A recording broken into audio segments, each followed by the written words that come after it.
বাংলাদেশ জামাত ইসলামী সরকার গঠন করবে, বিএনপি বিরোধী দলে যাবে। তাহলে নির্বাচন না আসেন না কেন?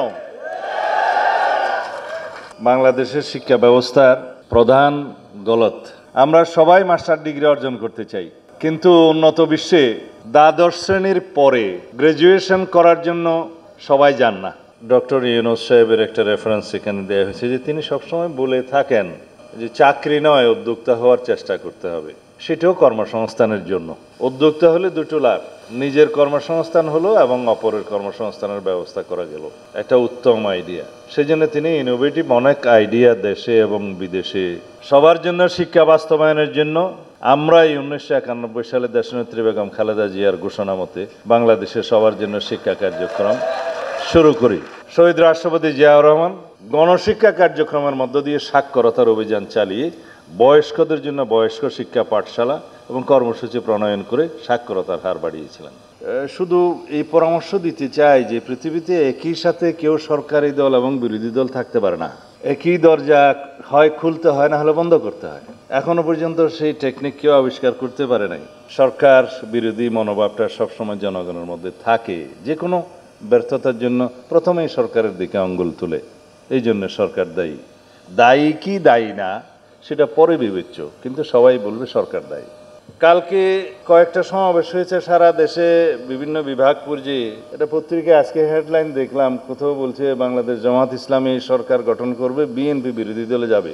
তো ভাই সব আপনারা কি নির্ধারণ করে দিয়েছেন বিএনপি বিরোধী দলে যাবে নাকি জনগণ করবে? তো আমার জবাবটা এখানে সেরকম না।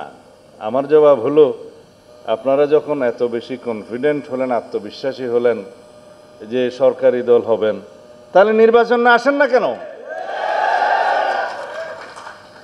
আজকে এই বাহানা, কালকে এই বাহানা, পরশু এই বাহানা দিয়ে নির্বাচনকে বাধাগ্রস্ত করতে চাচ্ছেন কেন? উদ্দেশ্য কি সেটা তো আমরা জানি। আরও একটু কিছুদিন পরে বলবো। কাদেরকে নিয়ে আপনারা আন্দোলন করছেন এখন যুগপথের সঙ্গে, সেটা জনগণ দেখছে। তাদের মধ্যে একটি দল আছে, আমি নাম নিলে তো আবার অসুবিধা, 2024 সালের 7ই জানুয়ারি আমিডামে নির্বাচনে অংশগ্রহণ করেছিল। মার্কাটা বলতে পারি, কারণ 7টা দলের মধ্যে আপনারা নাম খুঁজে নেবেন। তারা যদি যুগপথের সঙ্গে হলে নিষ্পাপ হয়, তাহলে বাকি যারা 28টা দল দামি দামি নির্বাচনে আওয়ামী লীগের সঙ্গে হয়েছিল, তারা কি মহাপাপী?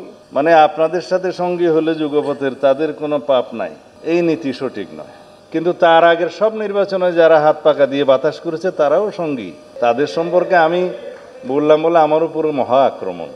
আমরা কে কয়টা রাস্তায় মিছিল করলাম, বিভাগীয় পর্যায়ে কে কয়টা সভা করলাম, 1000-2-3 লোক নিয়ে মিছিল করলাম, তাতে কি পিআর প্রতিষ্ঠিত হয়ে গেল? আপনারা নির্বাচনী ইশতেহারে আপনাদের দাবিগুলো উল্লেখ করে নির্বাচনে আসুন। জনগণ যদি আপনাদের পক্ষে রায় দেয়, ইশতেহারের পক্ষে রায় দেয়, আপনারা সেটা বাস্তবায়ন করবেন। সেই পরিস্থিতিতে 106-এ বলা আছে, কোনো আইনি প্রশ্ন উত্থাপিত হলে বা হওয়ার সম্ভাবনা থাকলে বা বিষয়টি যদি এমন জরুরি জনগুরুত্বপূর্ণ হয়, তাহলে সেই বিবেচনায় রাষ্ট্রপতি তার কাছে রেফারেন্স পাঠালে সুপ্রিম কোর্টের কাছে, সুপ্রিম কোর্ট সেটা বিবেচনা করে মতামত দিতে পারবে। সেটা ওখানেই বলা আছে।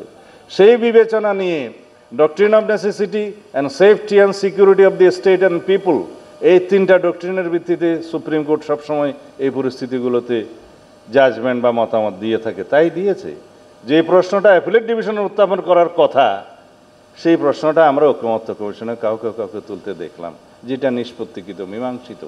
সেটার বিরুদ্ধে এখনও চ্যালেঞ্জ হয়ে জুডিশিয়ারির কাছে যায় নাই, গেলেও সেটার কোনো হার্ড হয় নাই, নিষ্পত্তি হয় নাই। এই প্রশ্নগুলো থেকে তুলে এই সংবিধানকে, এই সরকারকে সাংবিধানিক ধারাবাহিকতার সরকার কিনা, সেই প্রশ্ন যদি আজকে উত্থাপন করা হয়, তাহলে তাদের মতলব আলাদা। আমরা বলেছি আপনাদের প্রস্তাব আছে কনস্টিটিউশনাল অর্ডার করে এটা এখনই বাস্তবায়ন করা যায় কিনা, সেই প্রশ্নে আমরা বলেছি চলুন সুপ্রিম কোর্টের কাছে যাই, মতামতটা নিয়ে আসি, যাবে না। আমরা বলেছি আপনারা গণভোটের প্রস্তাব করেছেন, সেই বিশেষজ্ঞদের মতামতের মধ্যেই আছে যেদিন পার্লামেন্ট নির্বাচন হবে আলাদা একটা ব্যালটে গণভোটের কথা বলা আছে। কি বিষয়ে? এই জুলাই সনদ বাস্তবায়নের পক্ষে অথবা বিপক্ষে জনগণ কি বলে।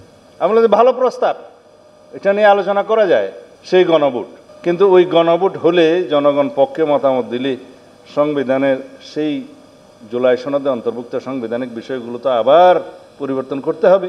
সংসদে সেই পরিবর্তনটা করার পরে, যেহেতু সেখানে ইটারনিটি ক্লজ আছে, সরি এই বাংলাটা হবে যে আর্টিকেলগুলো সম্পর্কে বলা আছে যে এগুলো শুধুমাত্র পার্লামেন্টে পাশ হলেই হবে না, রাষ্ট্রপতি, সিগনেচারের আগে সেটা আবার জনগণের কাছে যেতে হবে গণভোটের জন্য আর্টিকেল 142 অনুসারে। সে বিষয়গুলো ওখানে থাকবে, বিদায় আবার একটা গণভোট দিতে হবে, মানে এই জাতি ভোটের মধ্যেই থাকবে, কিন্তু ওই গণভোটটা আমাদের করতেই হবে। বিকজ সংবিধানের সেই পরিবর্তনগুলো শুধুমাত্র সংসদে হলেই হবে না, সেটা গণভোটের মাধ্যমে জনগণের জায়েজ করতে হবে, লেজিটিমেসি নিতে হবে। এনসিপি দাবি করছে গণপরিষদ এবং জাতীয় সংসদের নির্বাচন একই সাথে হওয়াই তো, সেই বিষয়টা আলোচনার টেবিলে আছে, ওখানেই আলোচনা হতে পারে। যদি সবাই মিলে সম্মত হয়, যদি ঐক্যমত্য পোষণ হয় সেটা হবে, যদি ঐক্যমত্য পোষণ না হয় তাহলে যেভাবে প্রচলিত বিধি বিধান সবাই সম্মত হবে সেভাবেই হবে।